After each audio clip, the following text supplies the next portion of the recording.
Bonjour et bienvenue, Madame, Messieurs, dans ces nouveaux numéros des semaines en 45. Vous le savez, la République démocratique du Congo, depuis juin dernier, signe des accords ça et là pour le rétablissement de la paix essentiellement dans l'Est de la République démocratique du Congo. Ces accords s'ajoutent la signature d'une déclaration de principe à Doha entre le gouvernement congolais et le groupe politico-militaire AFC M23. Cette déclaration de principe évoque plusieurs points, mais essentiellement axés sur les engagements ou un engagement commun entre les deux parties. Il s'agit là du gouvernement congolais et puis de la partie rebelle M23 AFC pour le cessez-le-feu permanent. Cessez-le-feu à ces jours qui souffre de sa vigueur sur le terrain de combat où le groupe d'autodéfense Ouazalendo continue de combattre l'AFC M23 dans certaines localités. Dans ces numéros de semaine en 45, nous ferons aussi le point sur l'applicabilité de ces accords, ses retombées sur la sécurité des populations et pourquoi ne pas dire les sanctions qui suivront les violations de ces accords. J'ai l'honneur en ces jours de recevoir dans ces beaux cadres Papi Mouya, qui est cadre et communicateur IDPS Tshisekedi. Papi Mouya, bienvenue dans Semaine en 45. Merci, bonjour à vous, bonjour aux co-débatteurs, bonjour à tous ceux qui aiment la République démocratique du Congo. Bonjour au président de la République, Félix Antoine Tshisekedi Tshilombo. Je crois que le débat sera équilibré. On va pouvoir parler République parce que nous n'avons que ces pays. Que vous soyez de l'opposition, que vous soyez de la majorité, que vous soyez de la société civile, nous n'avons que les Congo. Alors, parlons Congo pour sauver l'avenir. Exactement. De l'autre côté, nous voyons l'opposition. Nous recevons pour vous Maître John Padou, qui est rapporteur national de la jeunesse Ensemble pour la République. Bonjour et bienvenue, Maître John Padou. Je vous salue. Ça fait longtemps qu'on est pris invité ici. Merci de nous avoir invités. Je salue les débatteurs. Et je suis de même envie que le débat sera un peu plus républicain parce que j'ai ça déjà d'évolution dans le chef de mon ami Bouya. D'accord. Et pour finir, Justin Bati, qui est coordonnateur société civile composante jeune RDC. Bienvenue dans Semaine en 45. Merci, M. Rufin. Mes salutations à tous les Congolais qui nous suivent partout ailleurs, particulièrement les compatriotes qui sont dans des zones occupées. Un clin d'œil à tous ceux-là qui sont en train de se mobiliser pour le retour au rétablissement de la paix. Et effectivement, cette émission a un caractère pédagogique et je crois que ça sera au bénéfice des milliers de Congolais. Et les propositions qui en sortiront vont bénéficier ou vont contribuer au rétablissement de la paix. Donc, tous nos encouragements à la radio, télévision digitale pour cet espace qui a toujours été équilibré. Voilà. Papi Mouya, je commence avec vous. Il y a des accords signés. Je voudrais d'abord, d'entrée de jeu, prendre votre analyse par rapport à tous ces accords que la République démocratique du Congo a eu à signer du côté de Washington, du côté de Doha. Aujourd'hui, nous voyons que ces accords souffrent un peu de son applicabilité sur les terrains. Quelle est votre analyse d'entrée de jeu? Déjà, dire que les accords souffrent, c'est une erreur. L'objectif principal qui se cache derrière tout ce que nous avons comme accord, c'est la paix. Le président de la République, Félix Antoine Tshisekedi Tshilombo, s'est engagé pour la totale paix en République démocratique du Congo. Pour ce faire, il y a eu un arrangement, il y a eu un accord signé entre nous et le Rwanda aux États-Unis. Alors, en dehors de cet accord, nous avons le deuxième qui est de Doha. En fait, si vous faites bien une étude, l'accord signé aux États-Unis entre le Rwanda et la République démocratique du Congo et l'accord signé qui sera bientôt signé parce qu'il y a encore un accord de principe, quelque chose comme Exactement. ça, à Doha entre le M23 et l'AFC de Nanga et le gouvernement. L'objectif de tout ça, c'est la paix. Il ne faut pas que les gens pensent qu'on a échoué, ces accords ne vont rien apporter. Non, c'est faux. Il y a des équipes qui sont mises en place pour un travail au fond. Un accord, il est dit nulle part que lorsque vous signez un accord le matin, le soir, il y a applicabilité. Non, non. Il faut qu'on arrive à comprendre une chose. Une guerre qui a pris plus de 30 ans, la terminer dans un laps de temps, c'est pas facile. C'est pas facile. Il faut qu'on donne le temps à ceux-là qui sont en train de travailler, qu'on comprenne une chose. Ça ne sera pas facile que le Rwanda accepte de lâcher. Parce que l'accord de Doha qu'on va d'ici là signer, ce n'est qu'un plus par rapport à l'accord des États-Unis.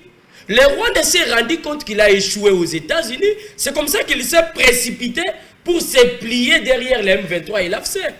Parce que, essayez de faire une étude avec moi. Allez-y.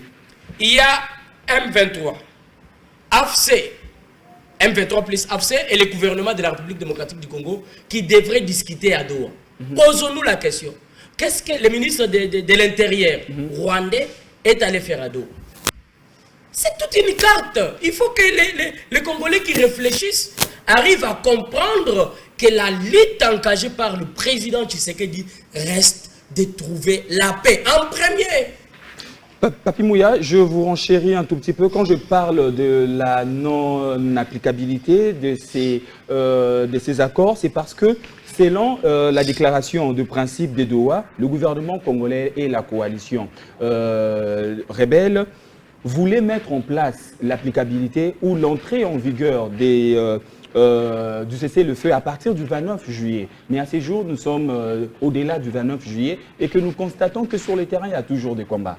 N'oubliez pas que je vous ai dit ici que ce qui se passe à Doha, c'est un plus par rapport à ce qui s'est passé aux États-Unis.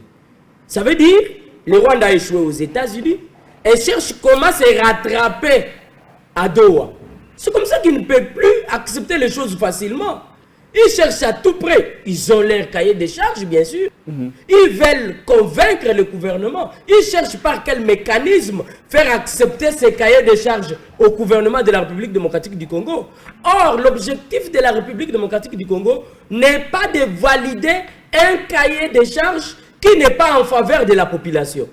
La République joue la carte de sa population et elle ne doit pas accepter un cahier de charges venant des étrangers, parce qu'en réalité, quand vous regardez les M23, en dehors de ces quelques Congolais qui sont achetés, utilisés, et c'est le Rwanda. Au fond de M23, c'est le Rwanda. Donc, on doit tous comprendre que la République ne va pas céder. S'il n'y a pas les intérêts de la République démocratique du Congo, je crois qu'on va continuer à se battre. Le président de la République s'est engagé, nous allons pouvoir, comme Congolais, l'accompagner pour enfin faire vivre une totale paix en République démocratique. Merci Papi Mouya. Maître John Padou, libre à vous de rebondir sur tout ce qui a été dit. Mais le ministre rwandais des Affaires étrangères et la coopération a réaffirmé le mardi 29 juillet dernier devant le Parlement rwandais que Kigali ne retirera pas ses dispositifs de défense le long de la frontière avec la République démocratique du Congo tant que la menace que représente le FDLR ne sera pas écartée. Quelle est votre approche par rapport à ce que le ministre des Affaires étrangères dit et par rapport à tous ces accords que nous avons eu à signer?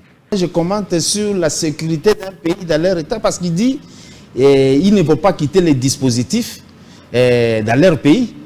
Est-ce qu'il a interdit... Le long de la frontière. Mais ils sont de leur côté. Selon ce propos, je suis dans le discours de ce qu'il dit.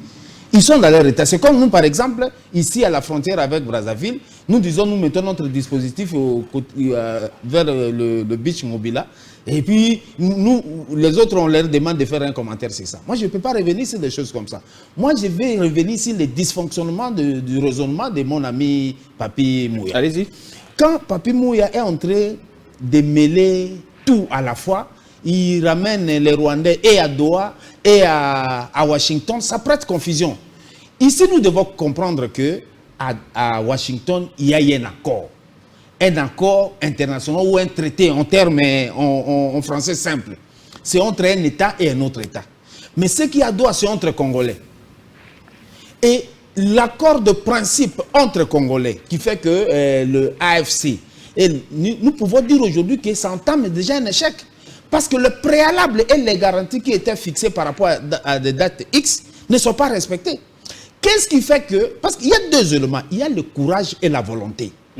Le courage politique a fait qu'aujourd'hui, on se décide, au-delà des escarmouches annoncées, au-delà des ripostes chaque fois répétées ici, au-delà des panthères qualifiées aux autres, on s'est dit, bon, entre Congolais, on peut quand même se parler. Sous la grâce de Doha.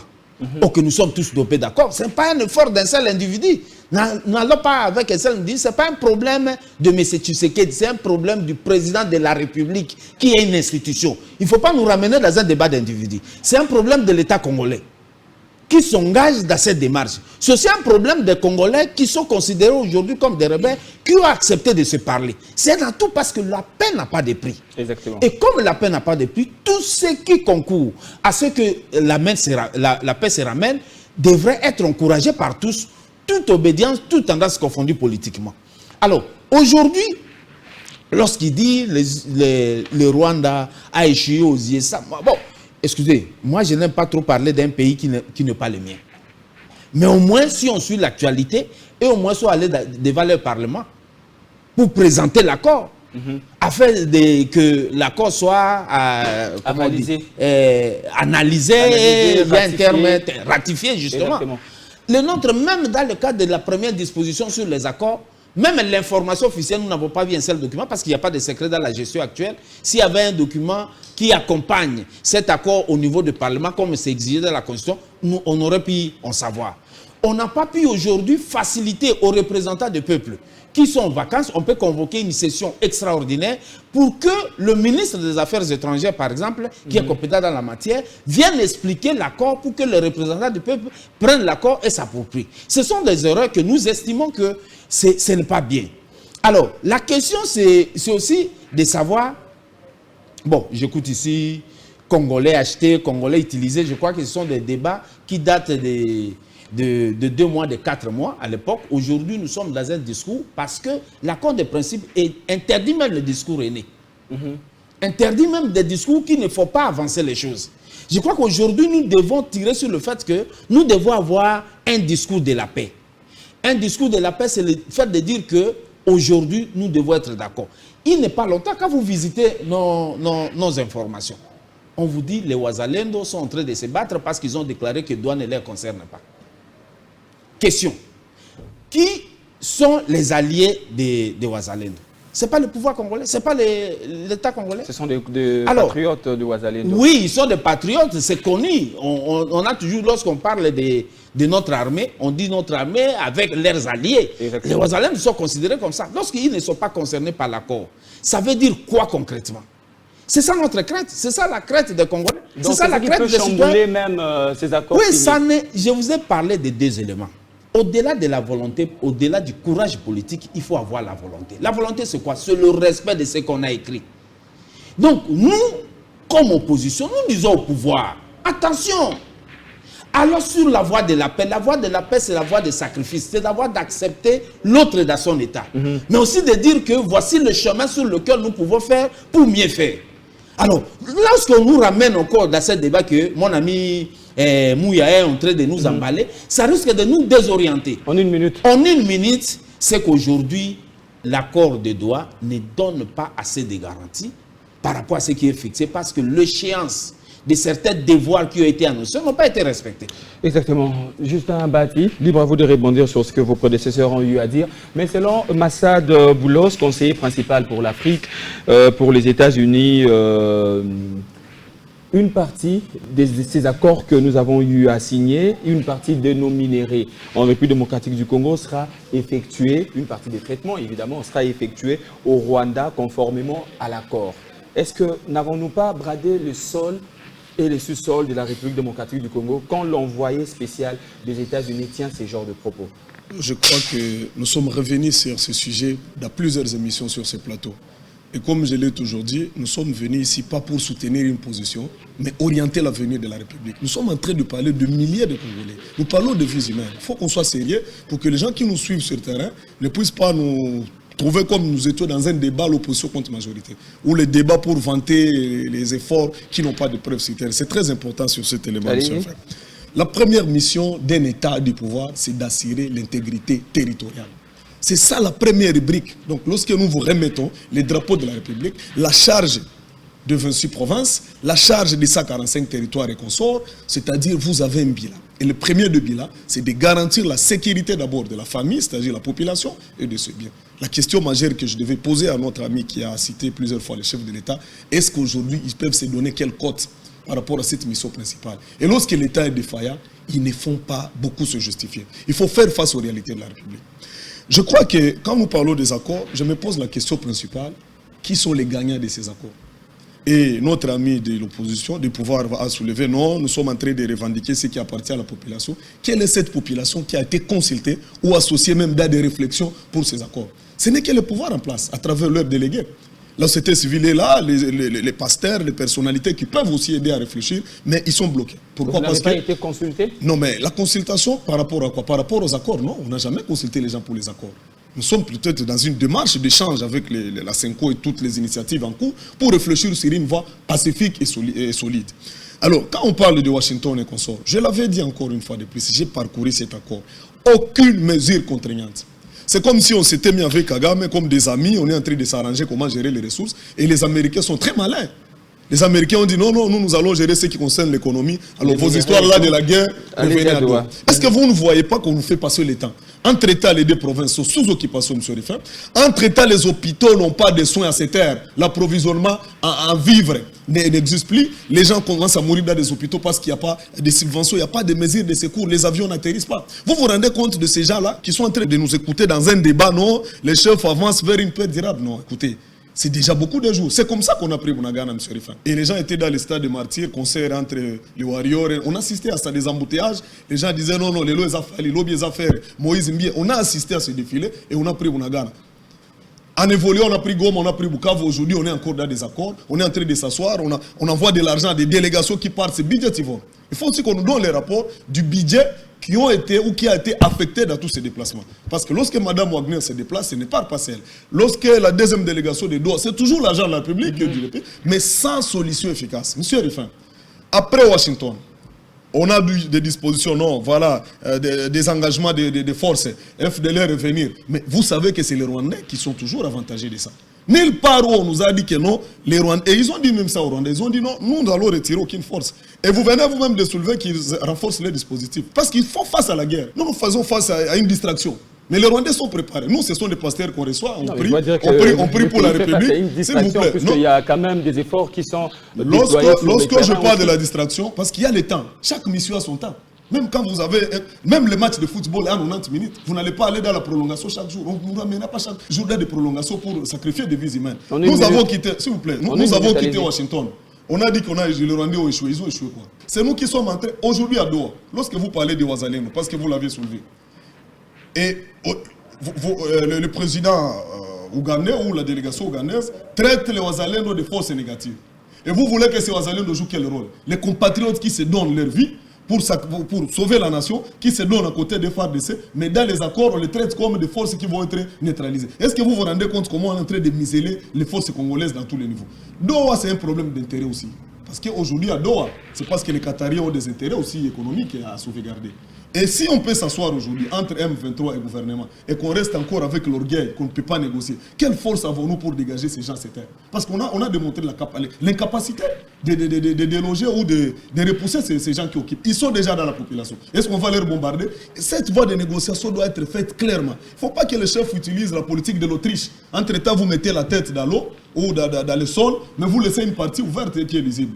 Le président de la République, les institutions, les gouvernements doivent savoir que nous sommes sur une voie de négociation. Et qui parle de négociation parle de concession, comme l'a dit le frère en face. Et quand on parle de concession, on doit aussi voir la population qui est sur le terrain. Est-ce que cette population est dans des conditions appropriées pour que les accords nous prennent beaucoup de temps? Je pense que c'est ça l'approche qu'on doit mettre en place. Acceptons la négociation dans son sens réel. Incluons toutes les forces nationales. Et acceptons de faire des concessions parce que le pays est sous cric. Nous sommes sous occupation aujourd'hui. Je vais chuter par là. Non, vous avez déjà dépassé le temps. Vous allez grappiller le temps, les amis. Vous y reviendrez plus tard. Papi Mouya, Le ministre de la Communication et Médias, porte-parole du gouvernement, Patrick Mouyaya, vous le savez assurément, il a eu à dire que les lignes rouges de cet accord de principe ou de tous les accords en général seront respectées pour ce qui concerne l'intégration de rebelles dans l'armée et la police. Et cela se fera au cas par cas. Tout en sachant qu'aujourd'hui, il y a une loi votée en 2022 à l'Assemblée nationale pour ne plus tomber dans les brassages et mixages. Est-ce que cela ne nous ramène pas dans le temps pour ces histoires des brassages et mixages? Merci beaucoup pour la question. Je crois que je vais revenir sur la question. Allez-y. J'aimerais quand même rappeler à mon frère de l'opposition, il est de Katumbi, qui me pose la question, qui me présente ici comme quelqu'un qui donne un discours aîné. Je le comprends, parce qu'il n'est pas victime directe. Qu'allez-vous dire de cette maman qui a vu son mari être tué, ses enfants être tués sur place? Quel discours devrez-vous tenir devant cette maman? Toutes ces victimes que nous avons à l'Est qui ont perdu les leurs, vous allez leur demander de pouvoir accepter, se mettre facilement autour d'une table avec ces gens? Nous posons-nous la question, pourquoi le gouvernement a accepté échanger avec ces rebelles? Parce que si nous pouvons arriver à répondre à cette question, nous pouvons en fait voir les choses d'une manière qui est claire. Il faut arrêter de présenter les choses d'une façon qui n'est pas nette et claire. Non, je reprends ce que j'ai dit. Si Doha est intervenu rapidement, c'est parce que le Rwanda s'est rendu compte qu'il a joué très mal sa carte aux États-Unis avec nous. Est-ce qu'avec Doha, ce n'est pas une question d'intérêt, puisque Doha a aussi ses intérêts à Kigali, notamment ses investigations? Ce n'est pas une question d'intérêt? Dans tout ce qu'il y a comme accord, l'élément principal, c'est les intérêts. Que ce soit avec les Rwandais, que ce soit avec nous. Et ici, Doha, je vous ai dit que c'est le Rwanda bis. Pourquoi je le rappelle Rwanda bis? Parce que le M23, les Rwandais se cachent derrière le M23. Si nous pouvons même parler des intérêts, qu'est-ce que le M23 veut? Ils cherchent quoi? Posons-nous la question. Qu'est-ce qu'ils réclament à la République démocratique du Congo? Si vous êtes réellement congolais, si, d'après eux, si vous pensez que le M23 est composé des Congolais, qu'est-ce qu'ils réclament au gouvernement de la République démocratique du Congo? Si on arrive à répondre à ce genre de questions, on peut en fait comprendre que le M23, c'est des Rwandais. Il ne faut pas voir ces Congolais, c'est des trois têtes. Non. Non, non. Mais si c'est des Congolais, demandez à Moïse Katumbi d'aller rejoindre le M23. Si le M23 est composé des Congolais, demandez-lui d'aller les rejoindre. Parce que lui aussi n'est pas satisfait par ce qui se passe ici, par ce qui est fait par le gouvernement congolais. Katumbi fait partir des gens qui ne sont pas d'accord. Et pourquoi? Non, non, on ne maltraite pas. Pourquoi lui ne part pas rejoindre le M23? Pourquoi Fayoulou ne part pas rejoindre le M23? Pourquoi Kaboul ne part pas rejoindre le M23? C'est parce que c'est des Congolais qui ont compris qu'il y a une autre façon de réclamer. Je reviens vite à la question que vous avez posée. En une minute. Il n'y aura pas mixage, il n'y en aura pas. Ça, il faut le préciser. Il faut plutôt dire aux Congolais qui se retrouvent au sein des soi-disant M23 congolais de pouvoir regagner la République. Mais l'intégration dans l'armée, la police, ça se fera. Il y aura un traitement au cas par cas, comme le dit Patrick Mouyaya, en 30 secondes. Ce n'est pas une obligation. Il y aura traitement cas par cas. Ça veut dire on va le faire d'une manière séparée. On ne va pas laisser les militaires d'une autre armée, d'un autre pays, intégrer la nôtre. Maître John Padou, libre à vous de rebondir et aussi de faire le point sur ce qu'a été, il faut le dire, le carnage de la localité des Komanda en Ituri où près de 43 personnes, on parle de 43, d'autres sources parlent de 39 à Commandant qui ont subi ces carnages des ADF. Vous ferez aussi le point autour de ça. Est-ce que c'est pour mettre la pression au gouvernement pour céder au cahier de l'agenda de AFCM 23? Ce que je voudrais dire à mon ami Mouya est que là où vous n'avez pas honte, nous autres nous avons honte. Là où vous prenez le courage de soutenir n'importe quoi, nous avons pitié de vous. Vous évoquez les élections. Et là, vous n'avez pas honte d'évoquer les élections où même la CENI a reconnu que la machine a peut-être entre les mains des individus. C'est une honte d'avoir organisé des élections comme ça, s'il vous plaît. Même le président de la République l'a reconnu. Encore que, il ne faut pas s'inventer. Je crois qu'il faut qu'il y ait des émissions ici où on nous rappelle nos passages. La deuxième chose, la notion de l'intégrité territoriale, c'est quoi? C'est frapper là où il y a des erreurs. C'est mettre les gens en sécurité. Vous pensez souffrir plus que moi. Mais détrompez-vous. Mais vous pouvez d'abord répondre au carnage de Ouazalendo. Ce sont les militaires réguliers qui l'ont fait ici avant que vous ne tombe. Il y a des cas dans le territoire de Kassenga. Le cas récemment ici, l'absence de l'autorité de l'État. Ça se prouve à temps réel, avec votre pouvoir. Vous me posez la question de savoir pourquoi Fayoulou n'est pas allé à faire la guerre parce qu'il a une chose d'élection, pourquoi Moïse n'est pas allé là-bas, tout ça. Comme si, moi je suis venu ici les représenter les Fayoulou. Vous me voyez, moi, venir à l'émission pour parler des individus. Je parle de principe. Je n'encourage pas de prendre les armes pour son pays. Peut-être qu'eux ont leur raison. Moi, j'ai fait mon combat pacifique. Nous nous sommes réunis pour un combat pacifique. Nous restons là. Le problème est que dans notre combat pacifique, vous nous avez pris comme des petits cons. Vous nous négligez, vous ne suivez pas ce que l'opposition dit. Or, la loi nous reconnaît le fait que nous apportons des critiques à votre gestion. Et nous vous proposons des solutions.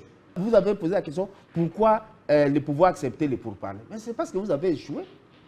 Parce que vous avez échoué. Excusez-moi, ajoutez-moi une seule minute, je ferai un effort d'être correct par rapport à ça. Je vous retrancherai ça alors. Oui, il n'y a pas de souci. Je peux même céder le reste. Alors, parce que vous n'avez pas à la moindre escarmouche réagi. C'est un échec. Parce que vous avez dit que vous allez porter la main même sur Kigali. Vous ne l'avez pas fait. C'est un échec. Parce que vous nous avez dit que vous allez rester à l'est jusqu'à ce que la sécurité soit rétablie. Vous ne l'avez pas fait. Est-ce que vous vous rappelez, c'est péché contre la République?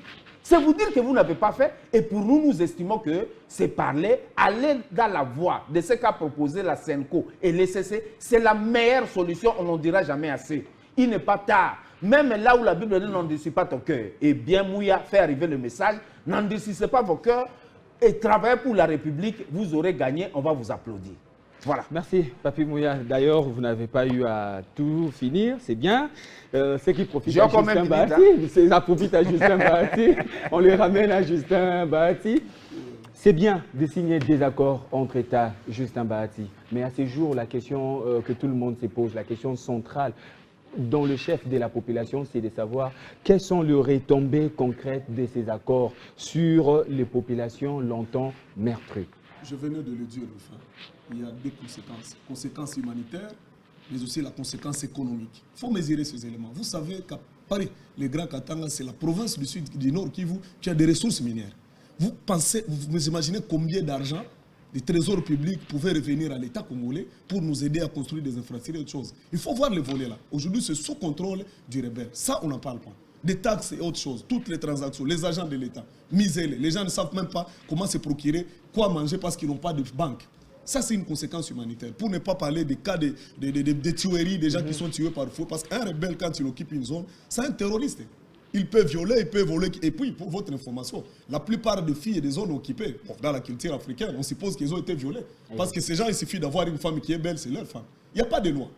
Et ça, c'est très dangereux. C'est une conséquence humanitaire qui doit être prise en compte dans des démarches qui sont élargies par nos amis qui disent que non, ça va, on va s'asseoir à Doha, on peut revenir, les accords, on peut les signer, mais ça ne sera pas appliqué ipso facto. Donc, ils peuvent prendre même 10 ans, il n'y a pas de problème. Parce qu'ils ne savent pas ce que les gens sont en train de vivre. Donc, la conséquence grave, c'est que la population est engouffrée. La population est en difficulté sur le terrain. J'étais en train de parler de l'approche aussi politique. Cette crise a un caractère politique, mais aussi elle a un caractère sécuritaire. Au-delà de toutes ces questions de M23, il y a aussi la problématique de gouvernance dans notre pays. Nous sommes dans un état où il suffit tout simplement d'avoir un autre son de cloche contradictoire à nos amis pour être écartés du système. Que font tous ces opposants dehors si on veut revenir à la paix? Que fait Katumbi dehors? Que fait monsieur, comment il s'appelle, Mata Tampong et les autres dehors? C'est ça de fissure que le chef est en train d'éclater de lui-même. Les généraux arrêtés chaque jour. Vous croyez qu'il y aura un régime qui créera ses propres militaires? Les militaires servent ou ils prêtent serment au nom du drapeau, au nom de la nation, non au nom de l'individu. Et donc aujourd'hui, les généraux Chico et les autres qui sont fidèles au chef de l'État, quand il aura un président de la République, il les arrêtera, il les pourchassera. Vous voyez un peu comment, en même temps, nous cherchons la solution, en même temps, nous créons d'autres ennemis au sein du pays. Aujourd'hui, il y a des militaires attachés aux généraux. Ils sont en affinité et en amitié avec eux. Donc, à un certain moment, nous allons croire que nous sommes en train d'avancer. Entre-temps, nous bloquons la République. Je le répète. On ne peut pas être mouillé en même temps être sec. Soit on est mouillé, soit on est sec. Nous sommes mouillés, la République est occupée. On ne peut même plus parler du projet de 145 territoires parce qu'on ne contrôle même pas les territoires qui sont dans le nord du Sud Kivu. On doit être sérieux. Aujourd'hui, en Russie ou ailleurs, il suffit qu'une avenue soit occupée. C'est toute la République qui est à genoux. Mais quand j'écoute le discours ici, non, la guerre est à l'Est, ce n'est pas à l'Est. La guerre est en République démocratique du Congo. C'est la nation congolaise qui est occupée. Et puis pendant de grandes périodes. Et maintenant, aujourd'hui, la question fondamentale, M. Rifin, c'est de nous poser, nous regarder en face. Est-ce que nous négocions ou nous faisons semblant de négocier? Quand on négocie, on accepte. L'ennemi est déjà dans la maison. C'est comme un enfant, le serpent est déjà dans la chambre. Et l'enfant est là. Vous allez brûler la chambre? Vous allez mettre de l'essence pour que le serpent et l'enfant meurent. C'est cet enfant qu'on veut sauver. Mais en même temps que nous voulons le faire, en même temps nous posons des actes qui ne sont pas cohérents. Le président de la République, les négociateurs du pays qui sont en train d'aller ailleurs doivent revenir à la case de départ. Les crises congolaises seront résolues par les Congolais. Toutes ces initiatives, oui, toutes ces initiatives, toutes ces initiatives de la CENCO, toutes ces initiatives d'autres églises, ce que vous voulez, sont des initiatives à fédérer. En principe, aujourd'hui, on devait déjà avoir un cadre commun pour prendre les éléments de Doha, prendre les éléments de Washington, les ramener devant une sagesse nationale. Donc vous validez les dialogues intercongolais. C'est le schéma parce que je venais de vous dire que la crise a deux dimensions. Il y a les gens qui ont touché des armes, il y a d'autres qui sont frustrés par rapport à un comportement un tout petit peu orgueilleux. On ne peut pas gérer le pays par biceps. Le pays qui vient d'un conflit comme le nôtre, le pays a multiples problèmes, doit être géré par une sagesse et non pas des biceps. Quand un adversaire ou un opposant en face de vous, il n'est pas un adversaire à battre, c'est un allié qu'il faut utiliser positivement pour aider la République. Donc nous devons quitter le jeu de cache-cache. On se met sur la table. M. Félix Tshisekedi a son bilan. Il doit nous dire, nous lui avons remis les clés de la République. Pendant 5 ans, il ne fait que se justifier et chercher des alibis. Il doit nous montrer son bilan. On rentre aussi en arrière. Le régime sortant, qui a touché des armes, on met des choses devant les Congolais. On trouve une voie de sortie pour permettre à la République d'avancer. Tout ce qu'on va faire comme manigance, en même temps vous êtes à Doha, en même temps vous amenez votre armée numérique pour réciter l'FCM23. Vous négociez avec eux ou vous les entêtez? Je ne suis pas d'accord aussi, évidemment, par rapport à l'approche de mixage et autre chose, je ne peux pas dire ça. Mais on doit reconnaître une chose, que la plupart des généraux aussi qui sont dans l'M23 viennent de l'armée congolaise. On ne peut pas dire qu'on va refuser d'intégrer les militaires, parce qu'il y a des militaires qui sont venus d'abord de FARDC, qui peuvent vouloir revenir là-bas. Mais ce qui assure aussi, il faut qu'il y ait réparation. Parce que la population a perdu beaucoup d'éléments. Sur le plan économique, sur le plan humanitaire, il faut qu'il y ait une mesure de réparation pour que ces victimes ne se sentent pas lésées, même après les accords. Et ces accords doivent revenir à la philosophie nationale. Tout ce qu'on fait à Doha et là-bas doit chuter par la RDC. On se met autour d'une même table. Au dialogue intercongolais. Au dialogue intercongolais. On enlève les biceps et on enlève de l'orgueil parce que le pays est en train d'aller vers une chute. Merci Justin Bahati. Papi Mouya, vous allez prendre 3 minutes puisque nous devons déjà rendre l'antenne. Avant de rendre l'antenne, on aura la question ouverte. Mais en 3 minutes, Papi Mouya, quelle est votre analyse sur le carnage dans la localité des Komanda en province de l'Ituri où 40 personnes, près de 40 personnes ont été massacrés par les ADF. Est-ce que c'est pour mettre un peu la pression au gouvernement congolais pour que ces derniers puissent accepter leur cahier des charges? C'était juste de m'accorder 3 minutes, surtout que j'ai en face de moi des opposants. Vous allez rebondir sur la question ouverte. Vous aurez tout le temps. Je ne comprends pas ce que mon frère veut dire quand il dit « je ne peux pas parler des élections organisées ici, ce n'était pas des élections ». Non, je vous rappelle qu'au monde, il n'y a jamais eu une élection parfaite. Toutes les élections au monde ont toujours eu un peu de faiblesse. Ce n'est pas parce qu'au Congo, il y a eu des faiblesses ou des couacs qu'on ne doit pas appeler ça élection. Vous me dites que vous ne venez pas parler des individus, vous ne prenez pas la parole de Katumbi où vous êtes Congolais, vous parlez comme Congolais. Mais vous venez d'un parti politique. Ce n'est pas pour rien qu'on choisit de suivre un leader, parce que réellement un parti politique a un leader. Si vous avez accepté de suivre un leader, vous assumez la position de ce leader. Vous ne pouvez pas dire le contraire de ce qui est donné par votre leader. C'était une parenthèse. Il ne faut pas revenir sur ce genre de choses. Je suis choqué d'entendre des Congolais qui pensent qu'une guerre qui a duré plus de 30 ans peut se terminer si, à partir de la République démocratique du Congo, nous allons nous retrouver autour d'une table. Je repose la question à mes frères.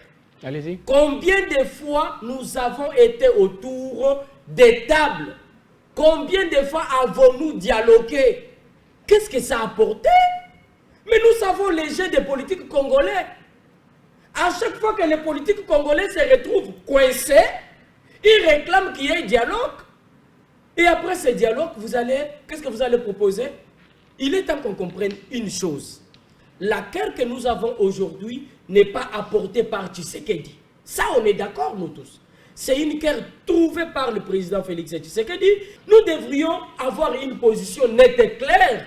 L'engagement du président Félix Tshisekedi est qu'il y ait une totale paix. Allez-y, pas une paix où le matin ça va et le soir on reprend le comptage des morts. Non, non. Allez-y à la question. On va prendre la question paix. Ouverte. Accord de Washington, messieurs, déclaration de principe de Doha, etc. Est-ce que tous ces accords sont-ils salutaires pour enfin le rétablissement de la paix en République démocratique du Congo? La paix n'y a pas de prix. Nous pensons que tout ce qui peut faire en sorte qu'il n'y ait plus la guerre est le bienvenu dans le cadre de ce que nous voulons. Ce que nous détestons, c'est cette arrogance de dire oui à 8 heures, d'échanger en non à 14 heures, et puis à 17 heures, on porte des injures, à 22 heures, ce sont des qualificatifs comme vous le voulez. Et ça ne passera pas parce que personne, en tout cas les Congolais, ne supporte plus de vous voir les gérer comme vous les gérez, comme si on était dans une porcherie. Merci, Maître John Padou. Justin Bahati, à vous, en 3 minutes. Merci beaucoup, M. Lefin. À ce stade, la population a besoin de quoi? C'est ça la question fondamentale. Il faut libérer les zones occupées. Quand j'ai soulevé la question des officiers, autre chose, c'est pour dire à notre frère que lorsque ça brille, il ne faut pas porter de l'essence. Et si nos amis n'ont pas encore compris que ça brille au pays, qu'ils prennent l'avion qu'il arrive à Goma aujourd'hui. Ou s'ils ne m'ont pas parlé de Goma, même les territoires où on venait de massacrer les gens, ce n'est pas au Nord Kivu. Comprenez que la République est en difficulté et les vies humaines sont sacrifiées. Il faut prendre cette question avec beaucoup de sérieux. Et la sérieuxité dans une démarche, c'est de mettre en place des mesures de garantie efficaces. Aucune mesure de garantie. Et même le gouvernement qui envoie les délégués là-bas, aucun rapport, aucun feedback. Ça devait être un processus participatif. C'est vrai, tout le monde ne peut pas tirer la table à Doha. Mais les rapports de communication, on ne communique que quand le chef voyage, mais on ne communique pas sur la matière sensible où les milliers de Congolais attendent les résultats. Aujourd'hui, quels sont les accords, les principes, quelles sont les démarches qui sont à Doha? Qui freine qui? Qu'est-ce qu'il faut faire? C'est ça que nous demandons au dialogue. Il faut puiser dans d'autres intelligences. On ne peut pas avoir la capacité de résoudre une crise comme la nôtre. Je reviens encore sur le schéma principal. Les intelligences congolaises... Non, je n'ai pas même fait les 3 minutes quand même. Les gens sont là. J'ai le chrono avec moi. Non, le chrono là, vous a trompé un peu. Je crois, comme je le disais, les intelligences congolaises, même africaines, à un certain moment, les Africains ont dit, mais est-ce que nous, les Angolais, on n'était pas en mesure de résoudre cette crise? Est-ce que nous, les bien qu'on soit... Les problèmes que nous avons tendance à externaliser nos problèmes internes. Nous avons des problèmes entre nous. Quand le frère parle des élections, je vous épargne de beaucoup de détails avec des cours constitutionnels. Tous ces problèmes peuvent se résoudre. Je ne dis pas qu'on va s'asseoir chaque jour, même en famille, dans un couple. Même le couple qui s'est marié devant l'État, ils se mettent. Merci. On ne peut pas résoudre les problèmes de la RDC à l'étranger. Aujourd'hui, la proposition est fondamentale. J'y reviens.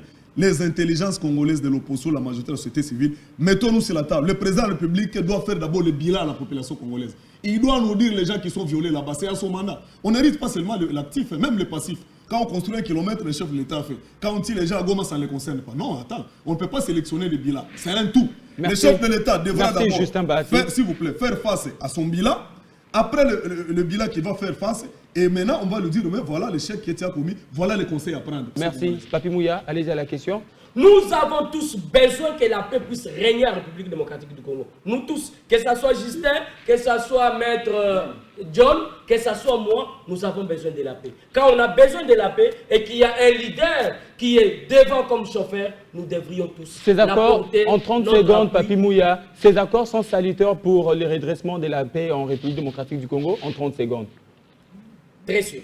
Je suis positif. Ces accords sont vraiment important. On doit laisser l'État au temps, on doit laisser les personnes qui sont à la manœuvre se battre et espérer que les jours à venir, la paix sera totale en République démocratique. Merci beaucoup, Papi Mouya, que je rappelle ici, cadre communicateur UDPS Tshisekedi, d'avoir répondu à toutes nos questions sans filtre. Merci aussi à Maître John Padou, rapporteur national de la jeunesse Ensemble pour la République, d'avoir répondu à toutes nos questions et d'avoir honoré notre invitation encore une fois. Je n'ai pas beaucoup aimé sa position. Nous n'avons pas eu le temps de... Merci aussi à Justin Bahati, coordonnateur société civile composante RDC, d'avoir répondu à toutes nos questions. Il faut rectifier à notre frère, je ne soutiens pas les généraux. Je lui ai montré que lorsque ça brille, il faut éviter de mettre de l'huile. Il y a une et c'est lui qui amène de l'huile. Tout est clair alors. Tout est clair. Non, non, non, non. Tout est clair. Alors, madame, messieurs, merci d'avoir suivi le 45 de ces jours. Nous reviendrons la semaine prochaine avec une nouvelle thématique. Portez-vous bien dans vos demeures.